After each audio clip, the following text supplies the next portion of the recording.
Greetings to all and welcome to another video. I am Makita and this is Makita's Matrix. Welcome to another video. I am outside right now taking some time out with my children so that they can have some nature time, and I thought it was a perfect time also for me to do some filming. If you're not familiar with who I am, then I invite you to follow me on Ko-fi or even Substack. I'll share the links on screen because I can't yet link them in the description box. And also you can check out on my Ko-fi unlisted videos, which are video diaries talking more about my life journey as a mom living off the grid and building from scratch here in Jamaica with my husband and their children.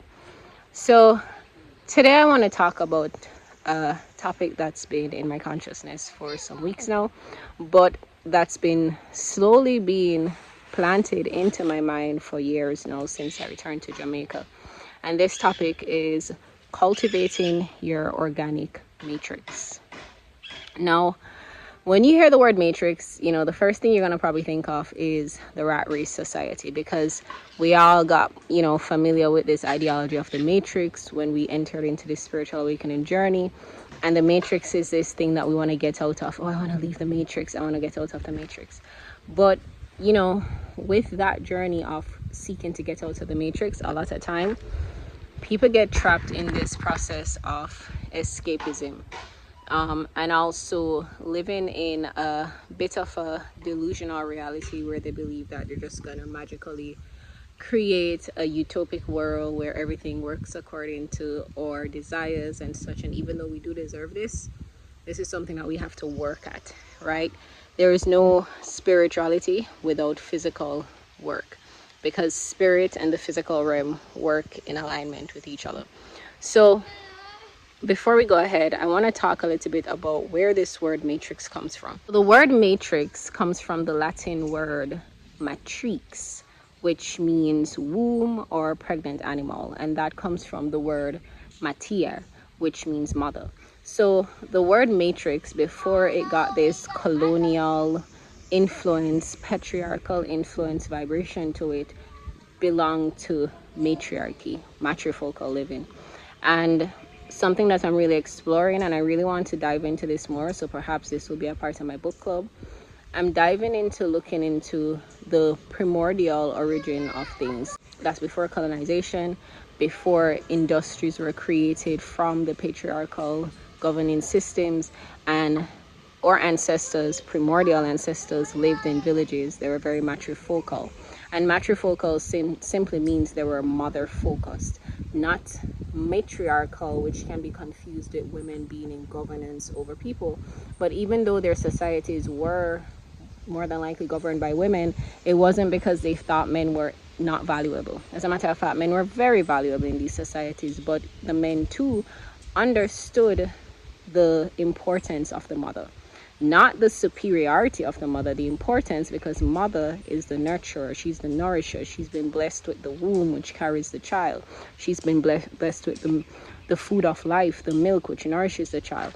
And so, of course, the natural intelligence of these people, they observed nature, they were living in nature a lot, so they got to observe the processes of life, and they were living close to one another. So things like birthing a baby wasn't something that's strange. This was something that was probably even a village affair, you know, or a family affair. The children were involved.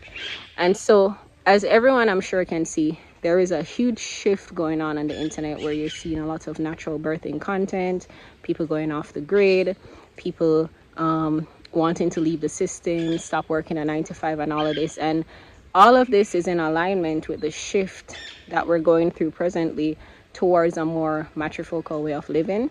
And this isn't because women are, again, superior. This is because these are primal principles that were forgotten or literally just obliterated because of colonization, slavery, and the patriarchal system that was in direct opposition to matriarchy or matrifocal living. Why? Because these men probably had mother issues, if we want to put it straightly, but these men who could not live in a world where women were revered, or in a world where mothers were prioritized or made central, and the home and family was made central to everything, these men were controlled by greed and power. You see, the thing is, in a natural world and an organic society, we understand that we all want to be nourished. We all want safe spaces. Everything we do outside of the home and the village was once upon a time because we understood that we want to bring back the bread to the village. We want to bring back resources to the village. We want our villages to be nourished. So when the earth shifted to a space where it was no longer about nourishment, it was now about material desires, feeding your cravings, feeding your shadow cravings, I like to call them.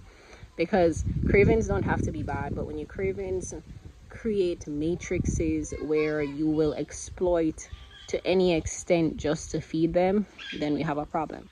So this topic of cultivating your organic matrix, it came into my consciousness because my journey to even being here in Jamaica started with birth. It started with recognizing that when I was pregnant with my first child, I did not want to birth in the system or the societal hospital system because, one, my first experience even going to a checkup, I didn't like the stereotype that this doctor had towards me because I was a young black woman who was pregnant. Secondly, I was conscious of the systemic oppression and the racial biases and stuff, so I did not want to be in an atmosphere with people who are rooted in a consciousness of oppression and perhaps even subconsciously racist. So I ended up having a natural birth, and I shared more about this in my exclusive, unlisted video. It's free. You just have to go on my Ko-fi to view it. Recognizing all of this, and like I said, I have an unlisted video on my Ko-fi. The first video diaries where I'm talking a little bit more about her journey. But recognizing just a lot. And at this time, I was 21, going through my first cycle of my spiritual awakening journey.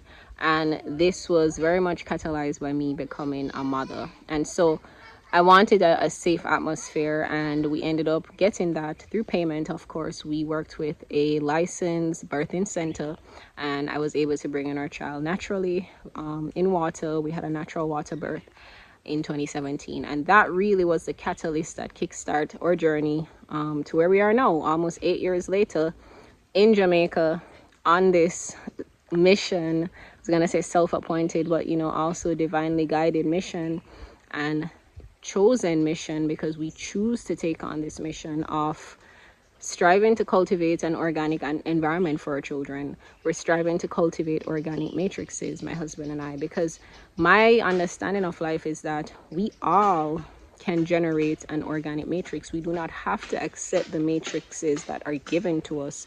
The same way the colonizers could create a matrix that fit their desires, we have that innate and divine ability too, but it does take work.